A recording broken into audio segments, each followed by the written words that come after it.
Okay, listen, I'm really excited. So first of all, I want to introduce you to my family. Snook is my mom at the top, my sister Cole, my wife Serena. If the videos go in and out, it's just the audio, it's just the internet. But the reason I'm introducing you to my family is because I want to tell you congratulations. Did you not recently get engaged? Yes. Congrats. Congrats. Yeah, thanks guys so much. We value family, so I wanted to always start with that family touch. So congrats. We're newlyweds, Serena and I, so I wanted to just tell you congrats. But sports, man, first in sports is not easy to do. And we are here with Blake Bolden, baby, okay? And you would think that a lot of firsts have already happened, but in your case, you were the first for a lot of different things, and people, I was the first for certain things. What is that experience like where in your sport, you're a part of history, Blake? Yeah. Oh, wow. Well, this is a lot of energy that I'm feeling, so I'm really happy to be here. Being a first, man, hockey players are humble, right? So you kind of just put your head down and you keep going. But I didn't really realize the impact when I was, 4 years old. I just was playing the game that I loved until someone told me that I was the first woman to be drafted in the first round of the CWHL and the first Black woman to play in the NWHL. And then all of these dominoes just kept happening. And I look around and I'm like, yeah, that's the reason why I've been the only freaking Black person in this sport my whole life, because I guess I'm just spearheading this. But it's a wonderful thing. So what is that like though? I was a part of a league in the WNBA that was 80% Black women. So it was very different in that aspect. I felt very comfortable in the league because I was one of many. What is that like when you're playing a sport, growing up in a sport that you might be the only Black person around in the sport? Well, first things first, you gotta know what to do with the helmet and the hair. You gotta rely on your mom. You gotta get all your hair products. I went to boarding school for 4 years, and that was so hard for me up in Lake Placid, New York. I was like, there is no beauty supply store, even an hour away, right? So it was always just being prepared.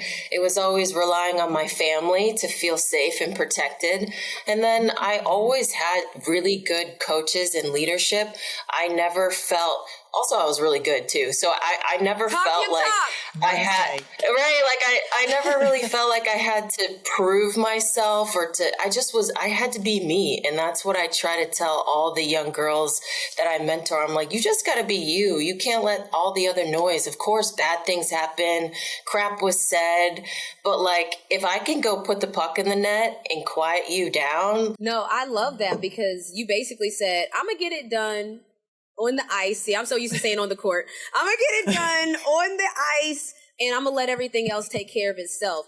Well, you definitely went about and did that. And so as you look back on, because as you get older, certain things fall off of kids different, and certain things you don't realize maybe were a thing that you kind of just brushed off. Were there things that as you look back and you were like, man, as a kid, I really handled that well, considering, I didn't know, were there any moments like that for you?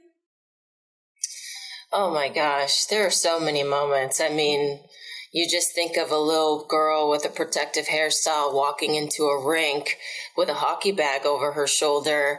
One, I always played with boys, so I had to get dressed in the bathroom, like a public bathroom, before I could even join my boys' team.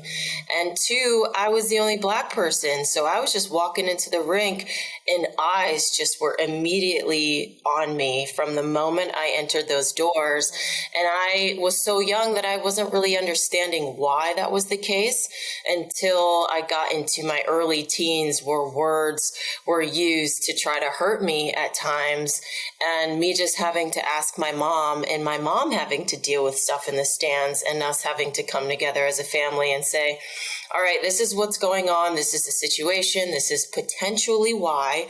You need to know that none of this has anything to do with you and who you are as a person. You are beautiful. You're bright. You are shining. And I'm just so grateful that I have family like that I could just be like, all right, it's not me. So there's nothing for me to really worry about. That was a threat. All those attributes that was the complete threat. Is everything they said was the threat, and that's what they wanted you to know. That's beautiful that they let you know that. So, no fear after that. Yes, no fear. No fear. Not even glitch. Like I was straight. There you go. There you go. I love that. What got you into hockey? Like, how did you even get introduced to hockey? Because that's just not a sport that, is available at every school. It's just not necessarily something. So how did you get into it? Yes, my mom was a single mother, and she had me when she was young. She was 21. She was a hustler. She was bagging papers on the side of the road for our Cleveland paper route for the Plain Dealer. And there was a police officer. His name was Leslie, whose favorite sport was ice hockey. Come to find out, Leslie worked part-time, and his side hustle was working at the Gund Arena for the Cleveland Lumberjacks, a minor pro team in Cleveland. And so when they linked up, he was like, you're attractive, let's get together, I think you're cute. They had a relationship, and from there, I just got to go to these hockey games for free. And I was like, this is the coolest game ever. I want to figure out how to play. And I was like 6 years old. Oh, wow. Awesome. That's what I was going to say. So around what age? Yeah. That is amazing. Now, Blake, what would be your advice? That's amazing. We give it up to all the single mothers. I was going to ask Blake, what would be her advice to young ladies of our race who like hockey and want to get started? How would you, what would be your advice to them?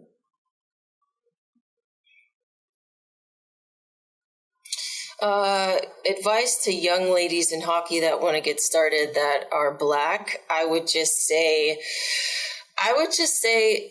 no matter if you feel a little bit insecure, because I don't even think that's the right word. If you feel a little bit scared, you don't need to. I would say to lean into it, because I think that makes you better. It shows you what you're capable of and what you can handle. It makes you a stronger person. And honestly, this sport is scary. One, it was scary because I was the only Black person and sometimes the only girl there. And two, because it's a hard sport in general. Like, you're just on these really thin blades and you're getting the crap knocked out of you, and you're falling down and you're getting back up. And I would just say, if you're looking for a game that's going to teach you a lot of lessons for the better, try it. Let me ask you a question. I have a question for you, because let me tell you, my family, talk about my children and myself, are very coordinated on the ground. On skates, it was the most tragic thing you've ever seen, because they're so athletic on the ground, but then you get on skates, it's like you've never walked before, so much less to be able to skate. And so, so my question is that even though you said at 6 years old you love this, could you already skate? Or did you learn how to skate in the sport? How did that even work? Like, the dynamic of just being able to skate is, till this day, we still can't do it. I can roller skate, but that blade is no joke with the ankles. So I want to know, how did you learn to skate? It's no joke with the ankles. So that's my question to you. Nicole, I've actually never roller skated, so you got a one up on me on that one. Wow. It's I'm knocking my black card for that. I need to get on them roller skates, but you got to come to the Cascade, man. When you come to the A, let's go to Cascade. I'm ready.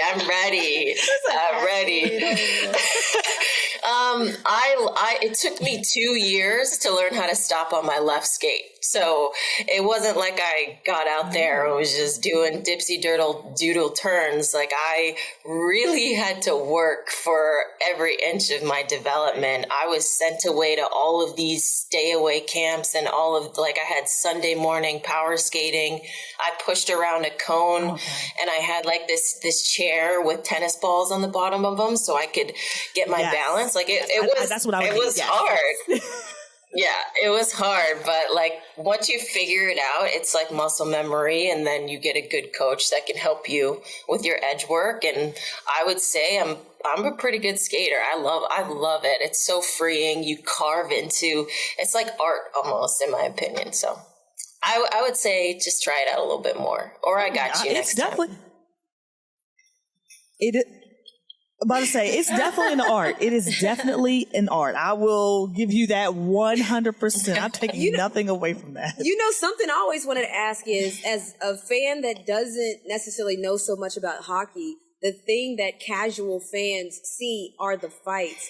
Is that, like, how do hockey players feel about the actual fighting in hockey? Because to us, like, for me, like, imagine on the WNBA court if you could just box until somebody falls and then it's over. That's a wild thing. So I think it's a great thing. I'm sorry. I think every sport. Yeah, like they said, like losing teeth is like a normal thing. I think every sport should adopt. I'm sorry. Well, I'm just grateful that I have my teeth still. I have chipped teeth. But, we'll worry about that later. On the men's side, they really throw down. They don't have any facial protection really, and they can rip off their helmet and just go to town. In women's hockey, we have these cages that protect my, I would say, pretty face. So I don't really fight that much. But sometimes it's just an innate reaction. It's such a physical game that you just want to throw a punch, and you honestly know that you're genuinely not going to hurt the other person, because we all got equipment on. Like, you'll be fine. Like, you could take a couple smacks. You'll be all right. Well, I'm gonna say, but not to the mouth. Most of the hockey players I've seen, they got teeth missing, so something is happening. Somebody is that's getting from a good the sticks. I heard that sometimes that's from the stick hitting back and different things of that nature. Oh. Yeah, I'm happy that I'm a woman. Yeah, that's what I'm saying. We heard that that's a normal thing to lose teeth. And that's the men can deal with that. The women haven't gotten to that level, and I'm okay with that. Yeah, too. exactly. Well, let the guys. Okay, so let me just real quick. I want to ask you real quick about being the first Black female pro scout for the Los Angeles Kings in the NHL, and the second ever female pro scout in the NHL.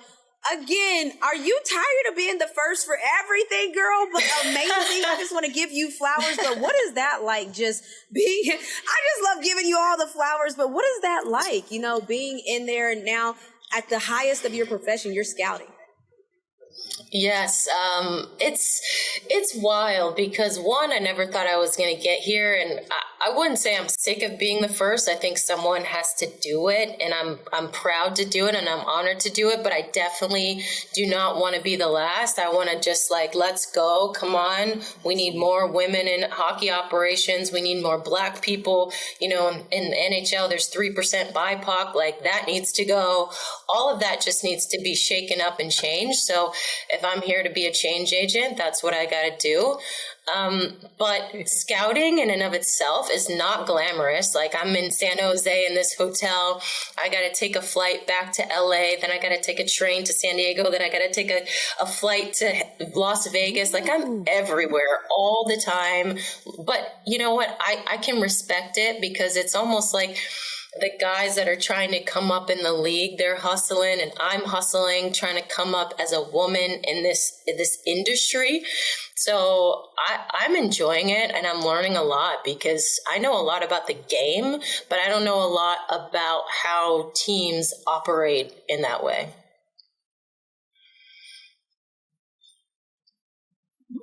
No, I love it. Well, Blake, we wish you so much more success. And if you got to be the first for 15 other things, just go on and do it. We'll just take it because it needs to be done. Representation matters. So we thank you for joining us here on Montgomery and Company. And again, we're starting to tap in now more and more, and we'll be following your journey.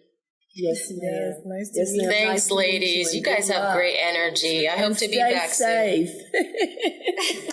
Thank you. Okay. Oh, yeah, absolutely. Absolutely. Thank you.